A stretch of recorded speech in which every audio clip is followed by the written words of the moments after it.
Hey guys, thanks for stopping by. Let's have a little talk about kitbashing. Now when you're building your units for your army, it's inevitable that you'll begin to notice patterns within the models. Perhaps two squad members have the same leg position, or maybe your squad leaders just don't stand out and have the presence you expect when they're on the battlefield or in the display cabinet. The reality is that the standard gets boring real fast when you've built the same Space Marine for the 20th time, and that's because it is. Most, if not all, Slayer Sword winners have used kitbashing in their entries so that it's memorable and instantly recognisable. But I've seen your ideas, and I want you to have the same success as I have because I've been kitbashing Warhammer miniatures since I started back in 2007, and I've been perfecting my process ever since. Because this isn't something that you just find in the instructions, and it goes far beyond than just adding a few grenades and a couple of ammo pouches. So let's bust out the sprues and have a look at your bits. Not those bits, but let's have a look at your bits. And let's work through my 7-step process to kitbashing squad leaders that stand out. This is Crusader Arts. Okay, so first things first, before we get into step 1, I want you to understand that you can create great miniatures with really simple ideas, and you don't need to be a world-class miniature builder in order to do that. And the best way for me to show you that is to show you my Emperor's Children Chaos Lord and Terminator armor. This was one of, if not the first real kitbash that I ever did. And this was somewhere between 2007 and 2008, so really early on. And when you place it next to a picture of the standard Chaos Lord in Terminator armor, he immediately stands out because he is different. All I've done is change the head and the arm. That's all it took. A few of the pieces were modified a little bit, and now I have a unique model that I'm proud of still to this day.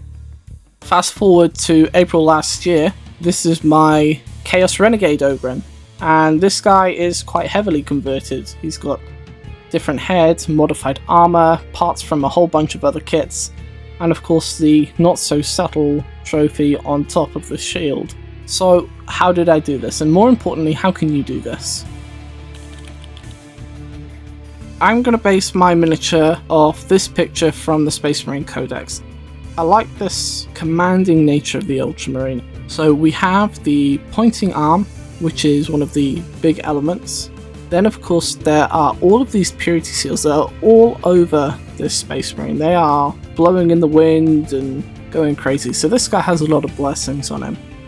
The last part of this image is the bolt gun. Now when you look at this picture, he's not shooting anybody. The bolt gun is lowered. It's quite a relaxed pose, or at least this part of the pose is quite relaxed because his focus is on directing his troops to where he wants to go. In this instance, it's towards the enemy, right? And I think this is going to also translate really well into our next model.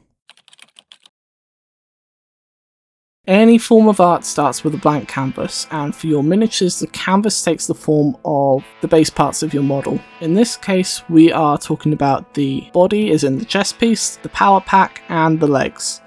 These are the fundamental parts of the Space Marine that we need, that we can't really change. Of course, with the legs and the chest piece for intercessors, they are unified pieces, so take the time to make sure that you look at the poses of the legs and the body so that you can pick one that is correct for what you have in mind. Once this is done, we notice that the kit comes with a nice variety of different heads, helmets, arms, and shoulder pads. And the normal process here is to choose the weaponry that we want and begin putting this together. But stop for a second. I know you want to crack on and build this guy, and now I'm telling you to stop. Ask yourself some questions. What legion is this? What is his rank? What kind of squad is he in? And how can you translate this over to your miniature? Now keep in mind, this isn't exclusive to Space Marines. If you're doing Eldar, think about the different craft worlds. If you're doing Tau, think about the different castes. The question remains the same. Where do they come from? Who are they? What kind of weaponry do they use? What kind of squad are they in? These are very important because you're going to need this information so that you can work out what pieces you're going to use. So let's break down the miniature that I'm going to be building today. This Space Marine is a veteran sergeant of the Imperial Fists Legion, leading a squad of Primaris intercessors. The Imperial Fists are a kind of siege specialist, specifically on the defensive side. They were the main defenders of Terra and the Golden Throne during the Horus Heresy. They're tough, they're stubborn, they're steadfast, right? We can also take a little bit of extra information when we understand that some of the successor chapters include the Crimson Fists, who were able to fight off an entire Orc invasion after having most of their legion decimated on Rincewild. And then, of course, the other faction, which is the infamous Black Templar Legion, who are always crusading relentlessly. So we can take some of these mannerisms and keep them in mind when we are making our model. So what's the next stage? I want to have a look at the heraldry. I feel like this is something that isn't talked about as much. Although we're not painting today, it's important to understand what the different heraldry means and what badges of honor there are, because that's what the pieces in the kit are telling us. Now, one of the easiest ways to identify a Space Marine's rank is by their helmet. And in Space Marine 2, we see Lieutenant Titus's rank shown by the red and white stripes on his helmet. Then at the end, he's issued the Laurels of Victory, which recognizes his incredible feats on the battlefield. Why is this important? Well, if you have watched the Warhammer Secret Level episode, without anybody saying a word nor any face reveals, we see a Space Marine from the Ultramarines wearing a blue helmet with red and white markings with Laurels of Victory. We know instantly that this is Lieutenant Titus, and nobody has to say a word. We already know because we understand what the heraldry and the markings mean. So translate this into your models.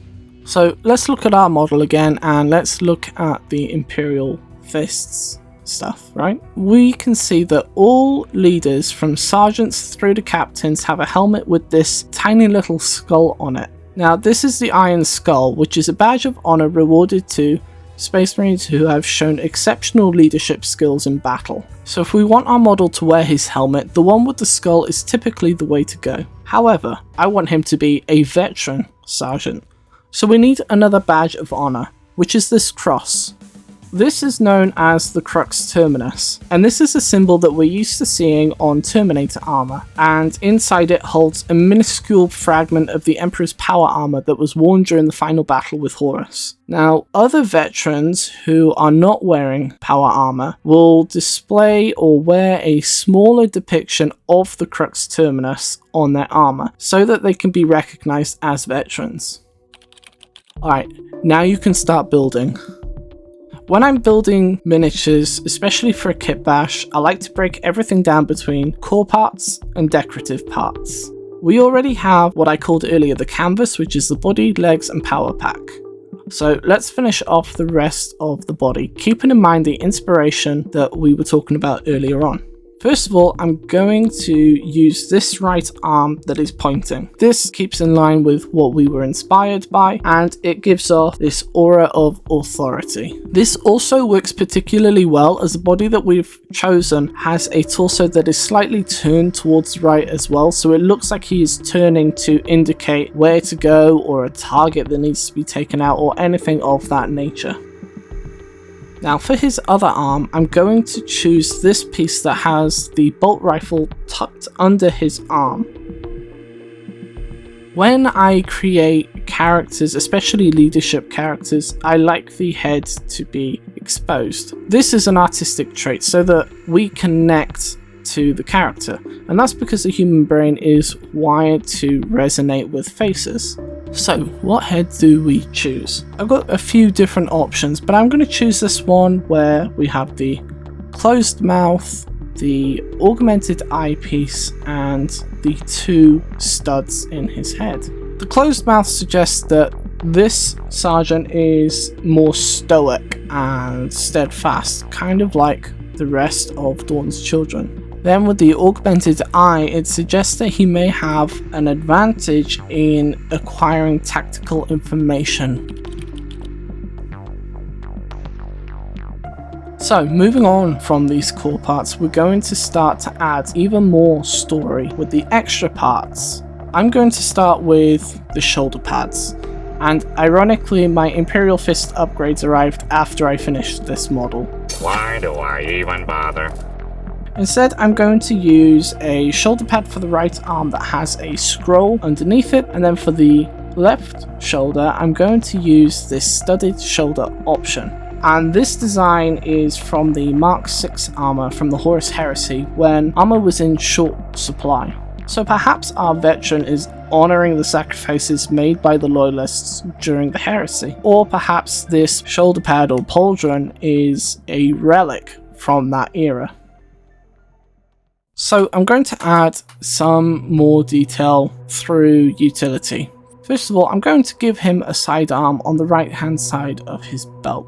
This means he can easily draw it even when his other arm is occupied with the rifle. Perhaps he does some like cool, weird dual wielding stuff when things get a little crazy, right? We're going to give him a couple of pouches which suggests that he's carrying some extra ammunition. And finally, one of these small little relics.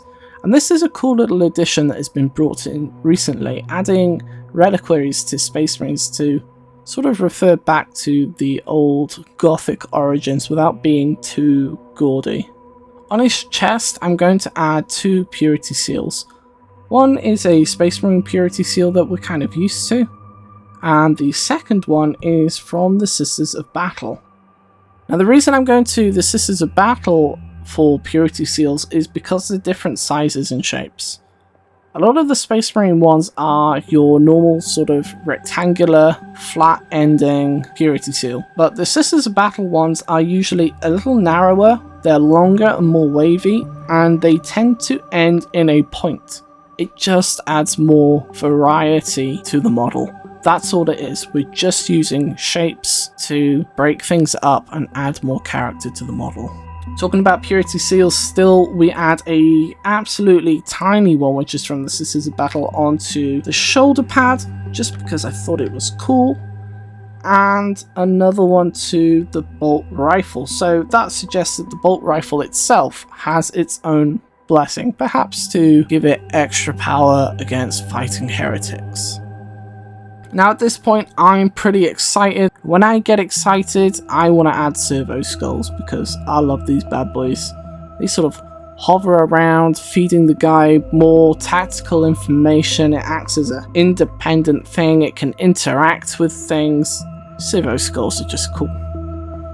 So I line up the wires to where it looks like he's sort of flying around behind and over the shoulder of the sergeant, kind of like a weird parrot.